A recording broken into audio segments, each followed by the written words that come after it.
लोहरदगा नगर परिषद चुनाव संपन्न होने के बाद अध्यक्ष, उपाध्यक्ष और वार्ड पार्षदों ने अपना पदभार संभाल लिया है। इसके बाद मंगलवार को नगर परिषद लोहरदगा के सभागार में जिला परिषद अध्यक्ष अनिल उरांव की अध्यक्षता में पहली बोर्ड मीटिंग आयोजित हुई, जिसमें नगर परिषद के अध्यक्ष अनिल उरांव, उपाध्यक्ष अब्दुल कादिर, कार्यपालक मुक्ति कीड़ो समेत सभी 23 वार्डों के वार्ड पार्षद मौके पर मौजूद रहे और क्षेत्र में सीसीटीवी की व्यवस्था, प्रतिदिन पेयजल की व्यवस्था, जरूरतमंदों को आवास योजना आसानी से मिल सके इसकी व्यवस्था, खाली पड़े सरकारी भवनों में जिम की व्यवस्था और शव वाहन जैसे मुद्दों पर मुहर लगाई गई। Ward number 6 pending. नगर परिषद की प्रथम सामान्य बैठक थी। इसमें मुख्य एजेंडा के तौर पर सबसे प्रथम था कि पेयजल की आपूर्ति, दूसरा एजेंडा था प्रधानमंत्री आवास योजना और तीसरा एजेंडा था सीसीटीवी सर्वेलेंस के जगह जगह पे लगाया जाए सिक्योरिटी के पर्पज से। तो इन सब एजेंडों को देखते हुए काफ़ी एजेंडों पे सहमति बनाया गया सभी पे और इन पे तुरंत कार्रवाई की जाएगी कि जल्द से जल्द पेयजल की आपूर्ति की जाए और प्रधानमंत्री आवास योजना को भी जितने अभी ड्यू है उनको तत्काल दिया जाए। आज के बोर्ड की सामान्य बैठक में हम लोगों ने वोट के माध्यम से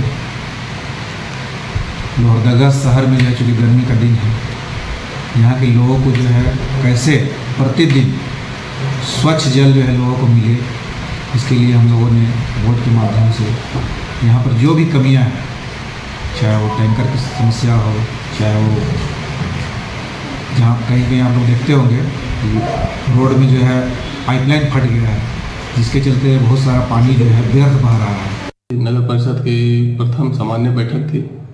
इसमें मुख्य एजेंडा के तौर पर सबसे प्रथम था कि पेयजल की आपूर्ति, दूसरा एजेंडा था प्रधानमंत्री आवास योजना और तीसरा एजेंडा था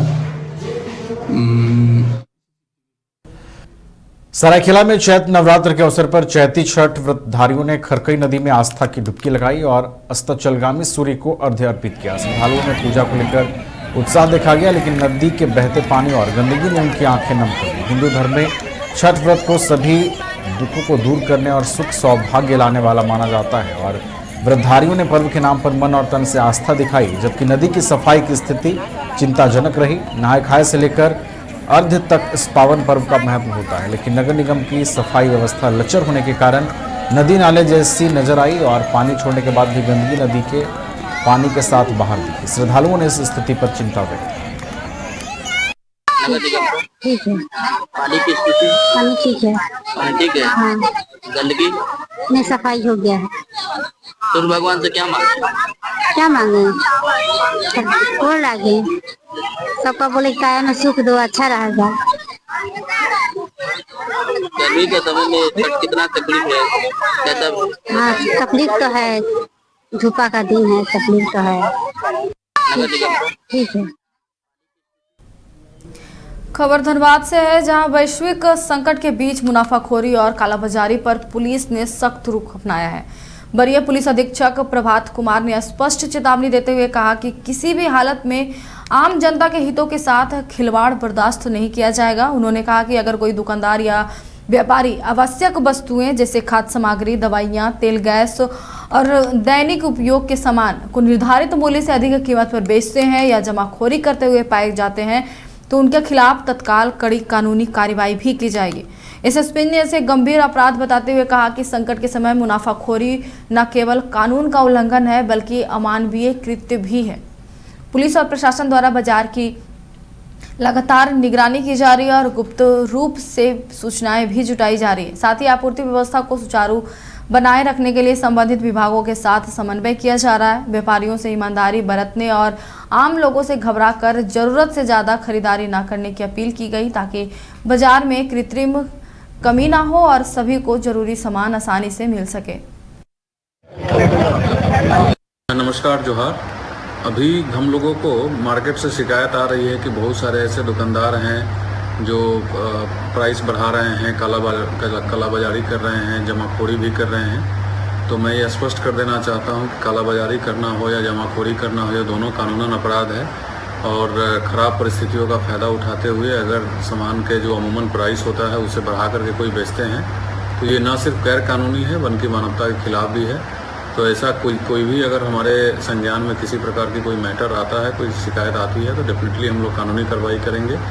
और मैं आप सभी दुकानदार भाइयों से अपील करना चाहता हूं कि जो खराब परिस्थिति है उसका नाजायज़ फ़ायदा बिल्कुल भी नहीं उठाएं। और साथ ही मैं धनबाद के सभी जिलेवासियों से अपील करना चाहता हूं कि इस प्रकार का कोई भी अगर शिकायत आता है। रामनवमी और चैती छठ पर्व को शांतिपूर्ण और सुरक्षित माहौल में संपन्न कराने के लिए सरायकेला एसपी ने गम्हरिया, आदित्यपुर और आरआईटी थाना प्रभारी के साथ बैठक की और जुलूस में डीजे पर प्रतिबंध, रूट का पालन, सोशल मीडिया पर कड़ी निगरानी, अफवाहों से बचने और छठ घाटों पर साफ सफाई व रोशनी की व्यवस्था सुनिश्चित करने के निर्देश दिए हैं। उन्होंने चैती छठ और रामनवमी पर्व को शांतिपूर्ण और सौहार्दपूर्ण वातावरण में संपन्न कराने के उद्देश्य से थाना प्रभारी और अधिकारियों को निर्देश दिया है। रामनवमी के अवसर पर निकलने वाले किसी भी जुलूस में डीजे बजाने पर पूर्ण प्रतिबंध रहेगा। उन्होंने सभी पूजा समितियों और जुलूस के आयोजकों से सरकारी निर्देशों का पालन करने और शांति व्यवस्था बनाए रखने में प्रशासन का सहयोग करने की अपील की है। उन्होंने चेतावनी दी है कि त्योहार के दौरान हुड़दंग करने वालों और सोशल मीडिया पर भ्रामक खबरें फैलाने वालों पर पुलिस की कड़ी नजर रहेगी।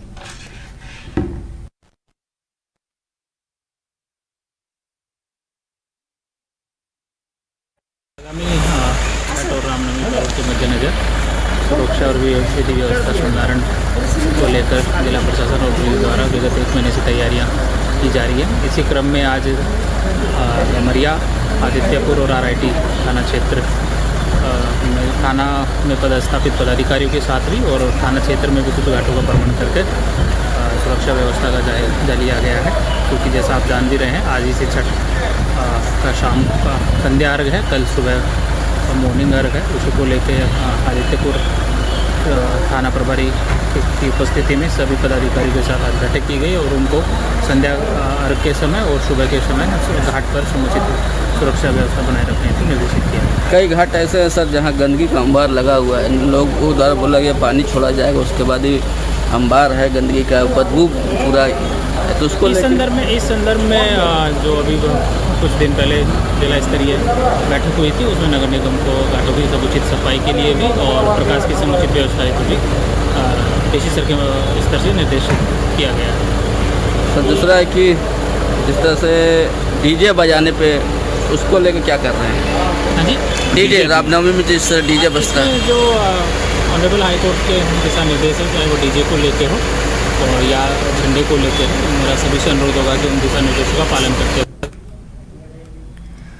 रामनवमी को लेकर अखाड़ा कमेटी की ओर से धनबाद के झरिया प्रेस क्लब में प्रेस वार्ता की गई, जिसमें पार्षद सुमन अग्रवाल, भाजपा नेता राजकुमार अग्रवाल मौजूद थे। महाबली लवकुश अखाड़ा दल की ओर से बजरंग दल के अमित अग्रवाल ने मीडिया से बातचीत करते हुए कहा कि इस वर्ष अखाड़ा जुलूस में डीजे नहीं बजेगा, कई कर्तव्य दिखाए जाएंगे लेकिन सावधानी बरती जाएगी, साथ ही मेडिकल की सुविधा उपलब्ध रहेगी। कहा झरिया का लवकुश अखाड़ा जुलूस इस बार काफ़ी भव्य और आकर्षक होगा। 26 मार्च अष्टमी की शाम को रात्रि जागरण, अस्त्र शस्त्र और बॉडी शो का आयोजन किया जाएगा। वहीं 27 मार्च रामनवमी की शाम में सबसे पहले ध्वजारोहण, सवामनी, 56 भोग होगा। फिर झरिया 4 नंबर में महिला समिति के द्वारा भजन संध्या कार्यक्रम होगा। इसके बाद भव्य शोभा यात्रा जुलूस निकाला जाएगा, जिसमें नृत्य, नाटिका, छब नृत्य, झारखंडी नृत्य, शिव तांडव, माँ काली तांडव प्रस्तुत किया जाएगा, जिसमें हाथी, घोड़ा, रूट सहित करीब 40 झांकियां शामिल होगी। कहा कि 1964 से पुराना राज अस्पताल से महाबली लवकुश अखाड़ा जुलूस निकाला जा रहा है, जो काफी भव्य होगा।